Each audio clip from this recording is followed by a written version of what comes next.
সাধারণত আমরা প্রত্যেকদিনের মাশরুম প্রত্যেকদিন ডেলিভারি করে থাকি। প্রত্যেকদিন যে হারভেস্ট করি সেটাই প্যাক করে ডেলিভারি করি। আজকে 10th of May 2026 এর যে মাশরুম হয়েছিল আপনারা দেখেছিলেন, যার মধ্যে কিছুটা অর্ডার ছিল আমার এক বন্ধুর, আমার বাড়ির কাছেই বাড়ি। তো ওকে আজকে ওর অর্ডারটা ডেলিভারি করলাম।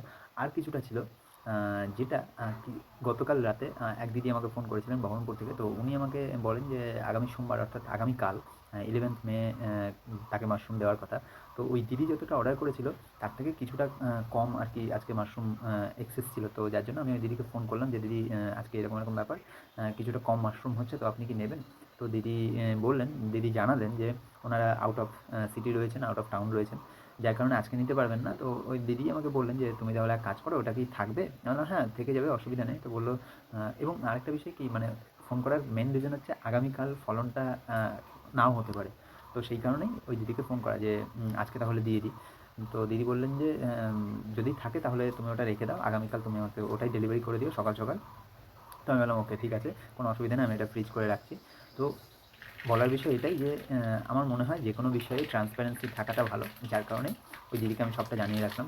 এবং যেটা একটা ব্যবসার জায়গা সেইখানে তো আরও বেশি করেই ট্রান্সপারেন্সি থাকা উচিত বলে আমি মনে করি। তো সেই কারণেই কিন্তু ওই দিদিকে আমি সবটা জানিয়ে আমি আজকের মাশরুমটা একদিনের পুরনো মাশরুম সেটা আমি আগামীকাল ডেলিভারি করব। তো এই হচ্ছে বিষয়। আপনাদের কারোর ফ্রেশ টাটকা অয়েস্টার মাশরুমের প্রয়োজন হলে অবশ্যই জানাবেন। সকলে ভালো থাকবেন, সুস্থ থাকবেন, মাশরুম খেতে থাকবেন। চলতে থাকুক আমাদের মাশরুম অভিযান। আর চ্যানেলে নতুন হলে সাবস্ক্রাইব, ফলো করে সাপোর্ট করবেন। ভিডিও ভালো লাগলে লাইক, কমেন্ট, শেয়ার করে আরও বেশি মানুষের কাছে পৌঁছে যেতে সাহায্য করবেন। ধন্যবাদ।